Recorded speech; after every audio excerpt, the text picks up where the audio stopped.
to Books and Beauty. If you're new here, my name is Tori. Don't kick my ass. I know you guys, I've abandoned my page for like 2 months. Shit was happening, okay?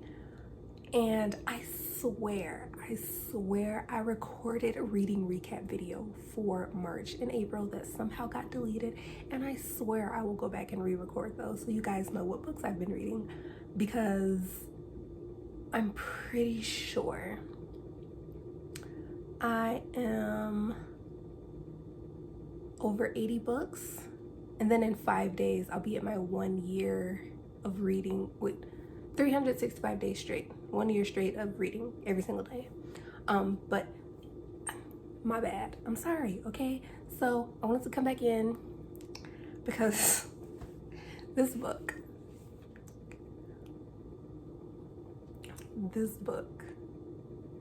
it's been a while since I had a book slap me in the face in a good way.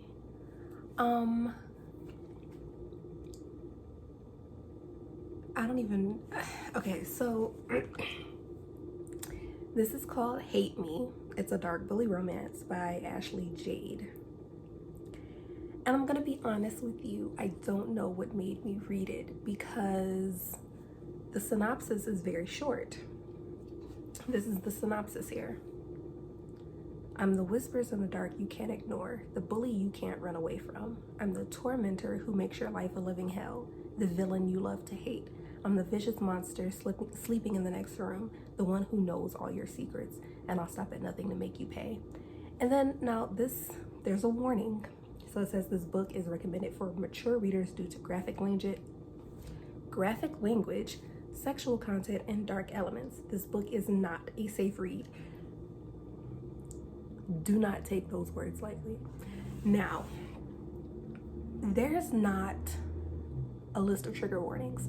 So while I do want you to read this book, if this is the type of genre that you like, I do want to prepare you for what is in the book without really giving spoilers. So, trigger warnings. Domestic violence, physical abuse, child abuse, dubious consent,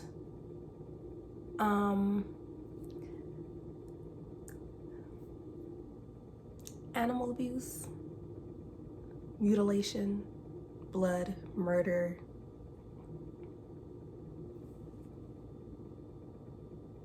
is that it?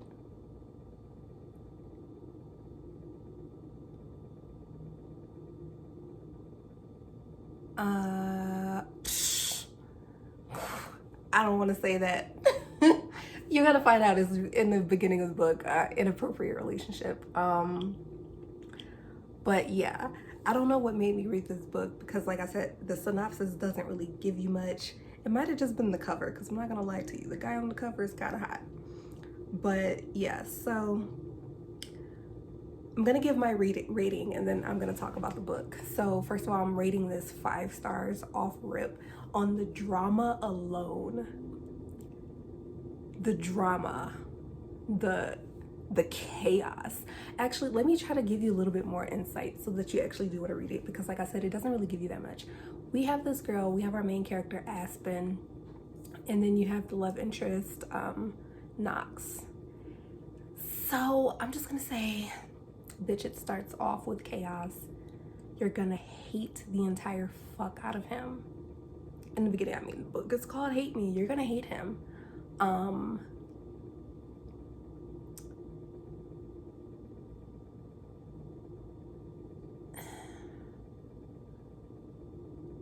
It's just straight pure shit. The first 2 chapters, the prologue and the first 2 chapters, just read that and you will not be able to put the book down afterwards, okay? 5 stars, go read it. If you haven't read it, get the fuck out if you don't want spoilers. If you have read it, stay here because we're about to talk about it, okay? You got 3 seconds. 1, 2, 3. Bitch.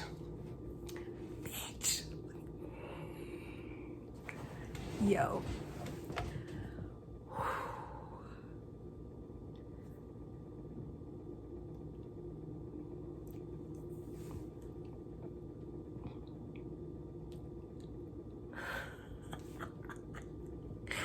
No words. The prologue.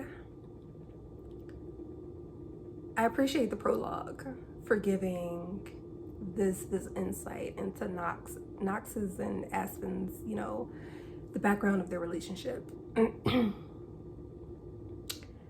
it was so funny because reading the prologue, when Aspen's dad had died and they were at his funeral and she had that little interaction with Leo, and it was so small, and it seemed minuscule, but I stopped and I looked up and I looked around the room and I was just like,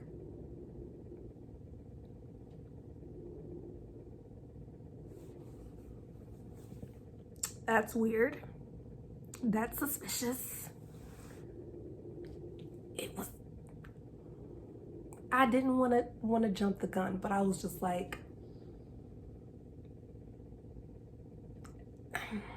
when it comes to dark romances, let me tell you something. I always have 100% zero faith in the adults in the book, because 9 times out of 10, they are horrible human beings. This book was pretty fucking accurate when it came to that. So like, reading, I think it was Aspen's chapter, that was chapter 1, and this was at her mom's wedding because her mom is getting married to Knox's dad. Now, when she got on the phone and she was talking like, oh, shouldn't you be dancing? And I'm thinking to myself, oh, she has a date to the wedding? Does she have a boyfriend? I'm like, oh, okay. But I'm like, the whole time she's talking on the phone to him, I'm just like, oh, all right, she has a boyfriend. This is cute. I want to know who it is. But then I'm also like, if she's going to end up being with Knox at the end of the book, then who is this guy and what happens to make them not be together?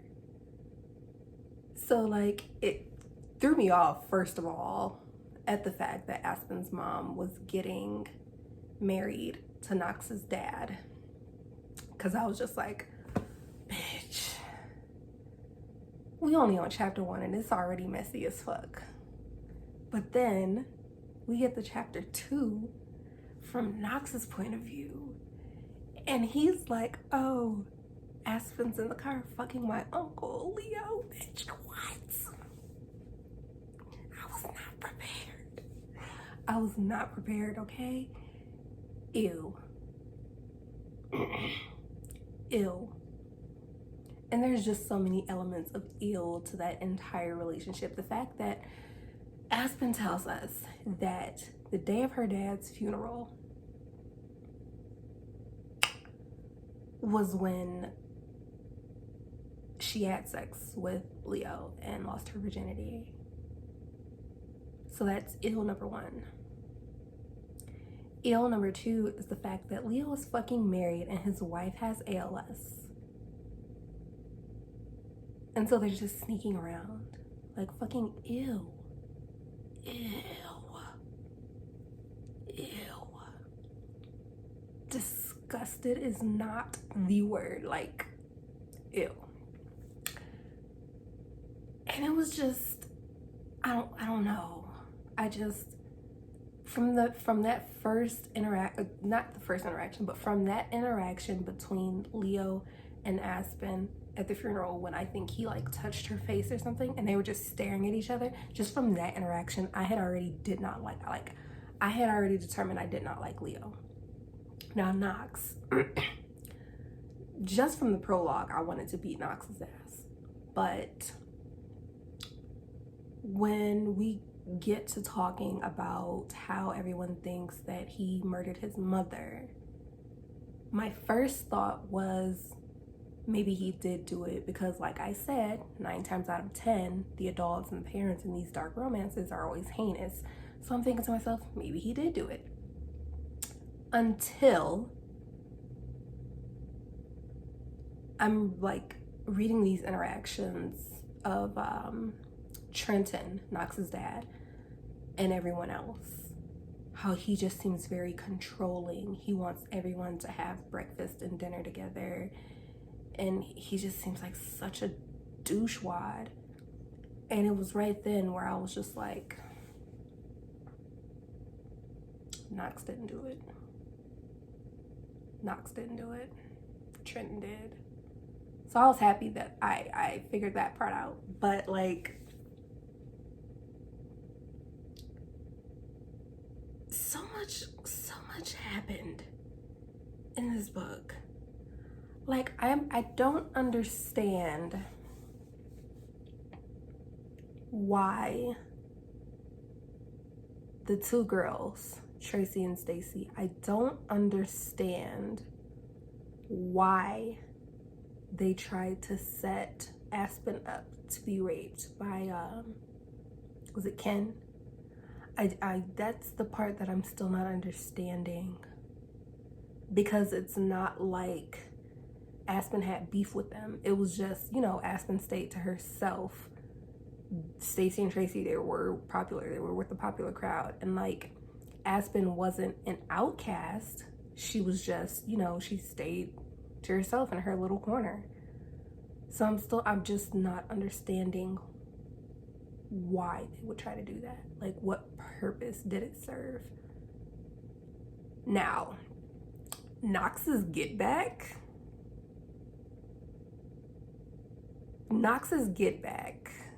was wild. Now, I will say I approve his get back against Ken.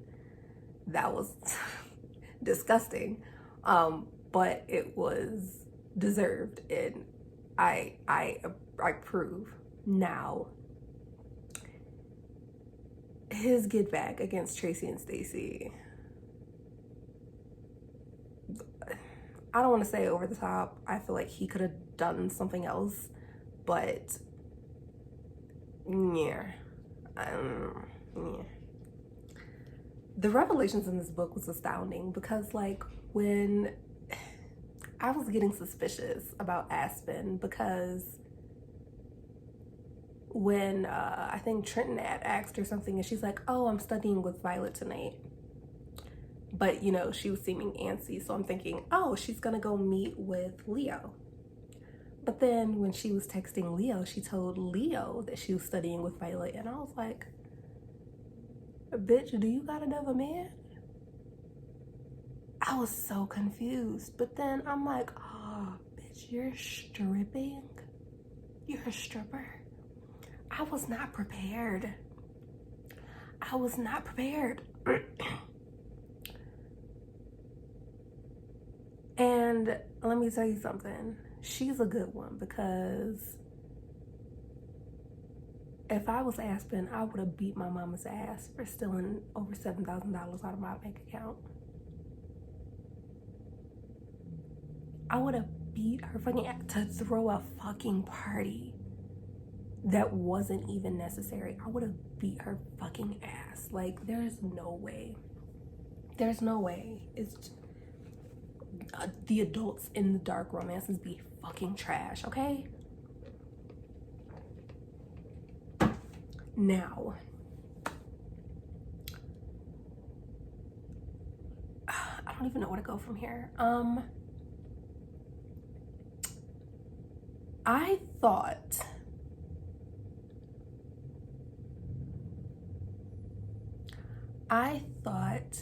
that Knox's dad was the one killing the girls. Wait, how many people died? It was Candy Cane, Stacy and Tracy. Wasn't there one more? Wait. Oh, Shadow. I forgot Shadow died.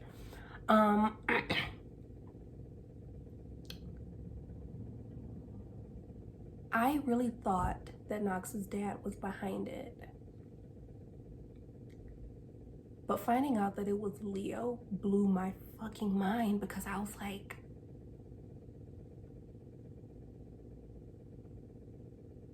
and then Knox telling Aspen, like, basically Leo killed your dad and then he killed all these women because he wanted to be with Aspen.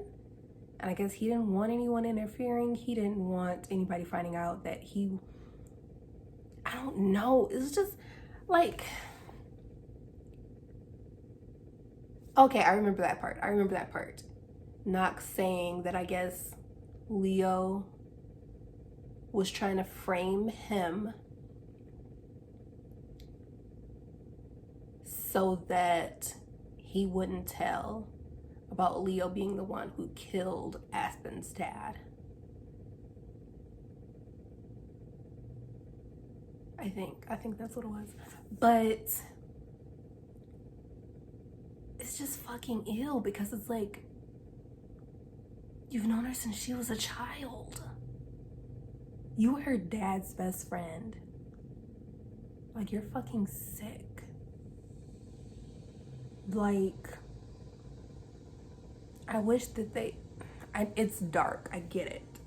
And I'm dark for saying it, but I get where Knox was coming from when he was like, no, I want to torture him. Like, he wanted to torture his dad before he killed him.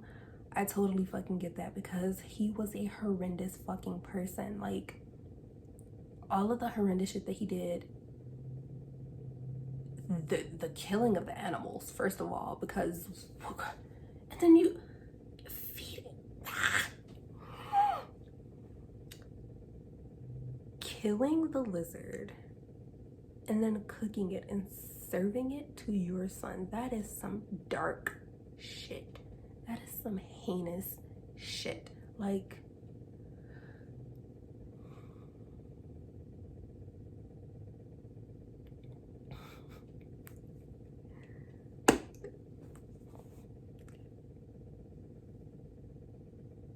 that man, he needed so much more than a bullet in his mouth because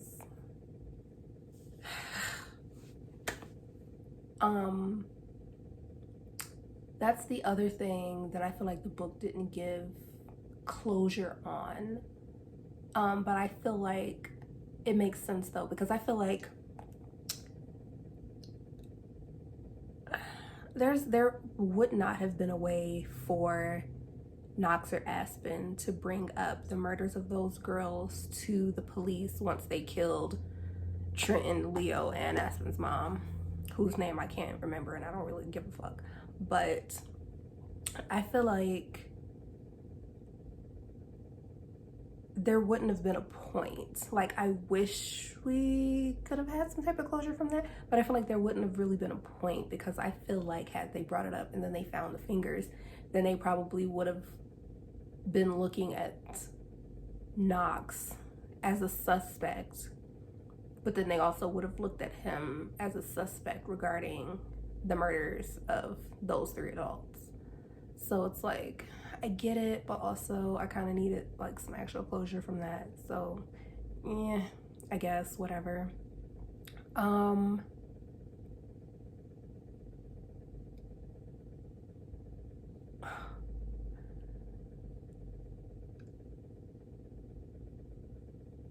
Knox. I want to talk about Knox.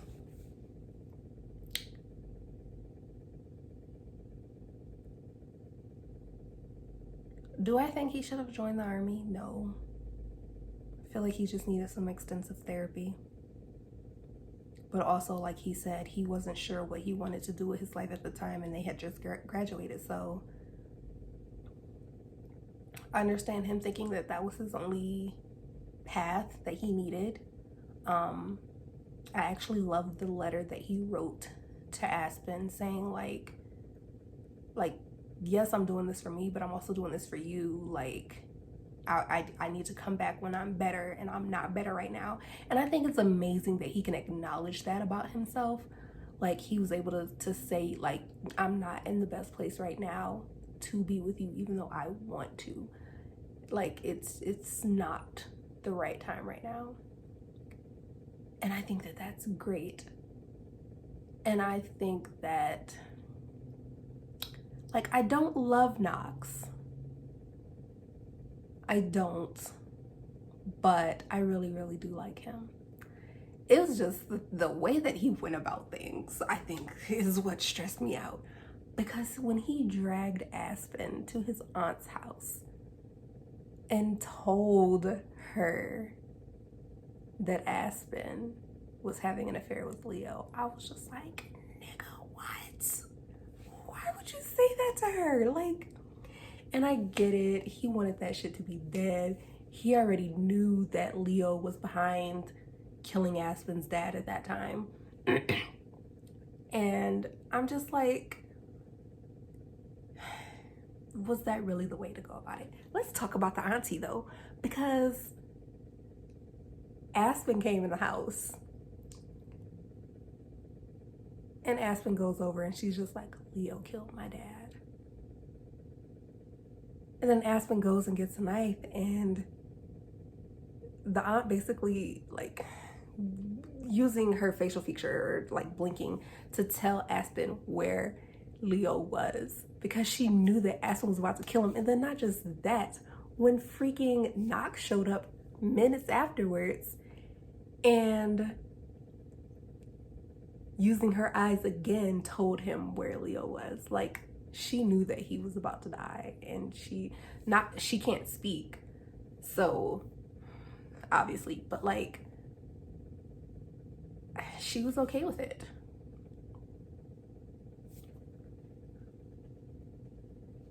She was okay with it, I guess. And I wish we could have gotten an update on her, because after they dragged Leo out of the house, we don't get any update on what happened to his aunt.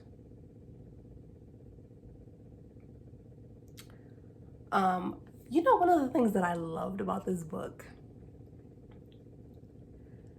a lot of the times when I'm reading, even when I'm writing, I'll stop and I'll be like, no, you have to actually think about like what can happen. So like when Aspen was going over all of these things in her head after Knox dropped her off at the bus station, like she got off the bus and she's like, okay, I need to get to Leo's house. Okay, I should get an Uber. But she's like, crap, I already threw my phone in the trash. But then she's like, crap, they'd be able to track that and see that I took an Uber to his house. So then she's like, okay, nope, can't do that. And she's like, okay, I could go inside the bus station and ask to use the phone to call a cab. And then she's like, no, because they probably have surveillance cameras that will see me calling the cab. So then she's like, okay, there's a hotel right here. I can go in, check into the room, and then call for a cab from the room. But then she's like, no, because they'll see that I checked in here and they could check the phone records to see about a cab. So there's a random woman outside and she's like, hey, can I borrow your cell phone to call for a cab? And even the lady is like, there's phones in the room. And Aspen had to lie and like, yeah, I'm kind of running from someone. Yeah, excuse me. So she uses that stranger's phone to call a cab. And let me tell you, it's so minuscule. It's so minuscule, but I love it. I love it because that right there is what gives it that realistic feel. Because I'm like, a smart person. This sounds bad, but a smart person. If you watch the ID channel as much as I have, there are just things that like you'll watch certain things where like, oh, the person went to the store and purchased a shovel and garbage bags and rubber gloves and cleaners using a credit card right at around the time that the person was killed or disappeared. And I'm just like, are you fucking stupid? And it's always like the store that's like less than an hour away. I'm like, dude, if you're gonna do that, you should be planning this like months in advance. You should be using cash for your purchases. You should be going to a store that you don't always go to. Like, come on now. So like the fact that Aspen was going through this whole thought process, loved it. I love the fact that like when they were actually about to commit the murders, Knox was going through in his head like, oh, we need to position them. He was using soft cuffs so that like when they did the autopsies, there wouldn't be bruises on their wrists or anything like that. I love the fact that he brought in a crate for Aspen to stand on when she shot Leo, so that she would be near the same height as his dad before they pinned the murder-suicide on him. I was just like, genius.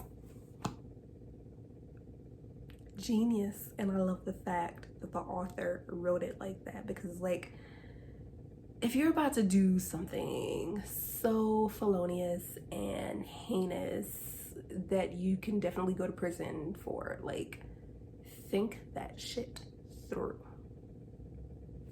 In fiction, think that shit through. Like, no, like, even when I'm writing, I'm like, okay, if my character is gonna do this in real life, what are they gonna stop and think about? Like, does this make sense? Because I'm not gonna lie to you, when she first had the thought of like, oh, I need to get an Uber, my first thought was, girl, they will be able to track that. And then when she said go inside and call a cab, I'm like, no, they're gonna be able to track that too. So I love attention to detail. It is the Virgo in me. I love attention to detail. Okay. They had their stories tight in A1, so that was also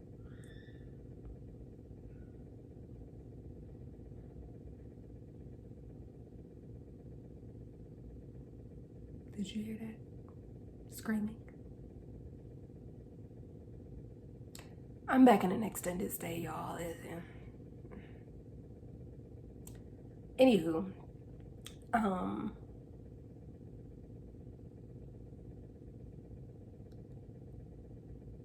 I don't even know where I was going after that. I like the ending. I think I'm just, well, no, I guess they wouldn't.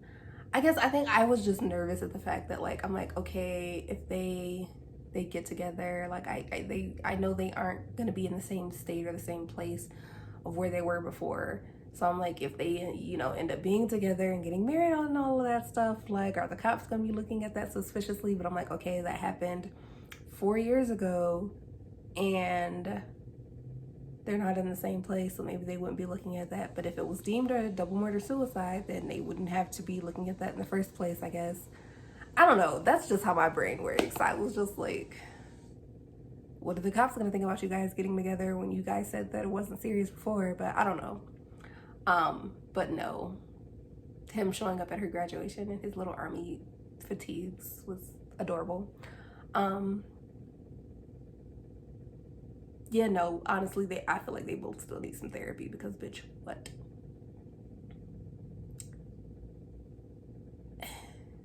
I always say that the characters in the dark romances need therapy because, baby, the shit that these parents be putting them through, shenanigans. No.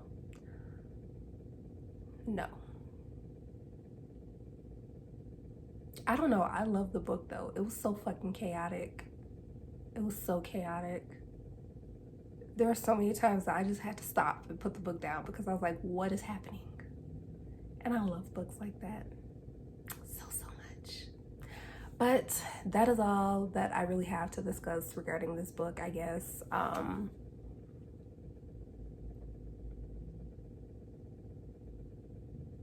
Pure shenanigans. That's all I have to say. Again, 5 stars just on the drama alone. Okay, 5 stars. And I'm pretty sure I read another one of her books, Royal Hearts Academy. I read book 1. I feel like there's some other books of hers that I read too. So I don't know. I need to go through her list because she might be getting into the favorite author list because her books are good.